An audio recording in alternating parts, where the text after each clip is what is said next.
Hey, good morning. I was thinking today about a buddy of mine that when I first started about 2.5 years ago, getting into business brokering. In fact, early on, I was thinking I want to buy a business, acquire it, and then sell it. And, we're certainly still looking for those kind of deals. But I ended up loving brokering so much that I've been parked here. But I remember one of the first conversations I had was with my good buddy Nathan Brackenridge, and I was telling Nathan, "Hey, I'm looking to buy a business. I've been reading these books and courses, and he said, I don't understand how you do it, And him and I would bounce ideas off of our head when they come up. We still do. And I said, well, meet me at the Italian restaurant. And I'll tell you about it. So briefly, I'm going through it, and I'm telling him exactly what we do. And sure enough, we're having this conversation. He's like, I don't quite understand it. Well, next to us, about two chairs down at the bar at the Italian restaurant, a guy says, excuse me, just curious, like, can I sell my business? I didn't even think that was a possibility. And I kind of looked at Nathan like, this is how you do it. It was one of those situations where it was like light bulb moments. And I said, well, tell me a little bit about your business. And he had a logo on his shirt, but the way he was sitting, I couldn't quite read it.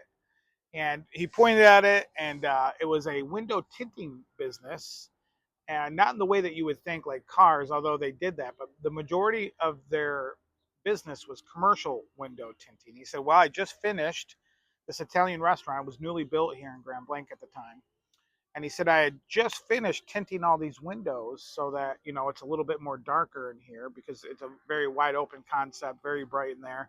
And he said, I'd done, all the major private schools in the area. I've done FBI buildings. I've done high rises and, uh, Troy, Michigan, and some of the larger commercial areas in the state. And I said, well, what was your plan up until this conversation today? So, well, I didn't think it was worth anything. I didn't think anybody would even want to buy it.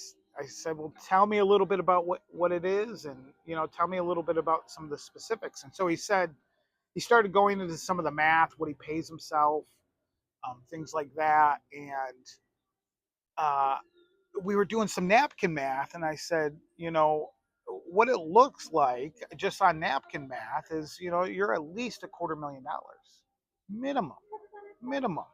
They said, but it's chaotic.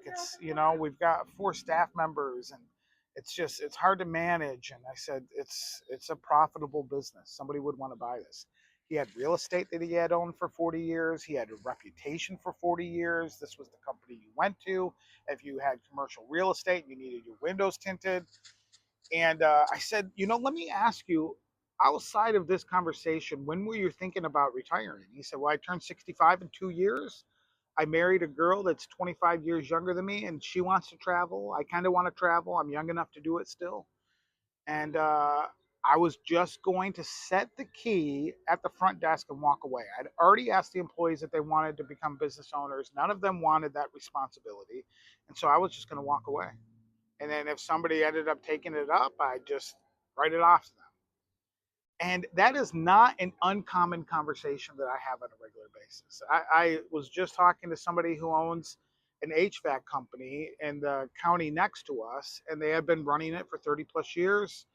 And that company was worth, without the real estate involved, close to $1 million. And he said, I didn't think it would be worth anything. And so I just want to encourage you today that if you're a business owner and you're going, there's chaos here, people are acquiring businesses for different reasons. It, they come in knowing that there's chaos. Seasoned buyers have organization to quiet the noise of chaos. That's what they do. If a company's doing $5 million in annual sales and you're doing 1.5, that $5 million business knows how to scale that $1.5 million business. In fact, let me tell you one more story.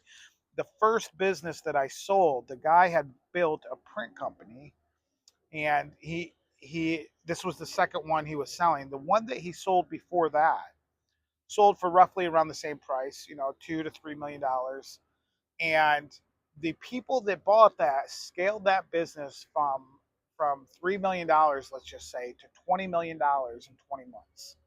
And today it's worth $50 to $75 million in total sales. So That is the significance of knowing what you're doing. So that's all I got to share with you today. I hope you have a good day, and we'll talk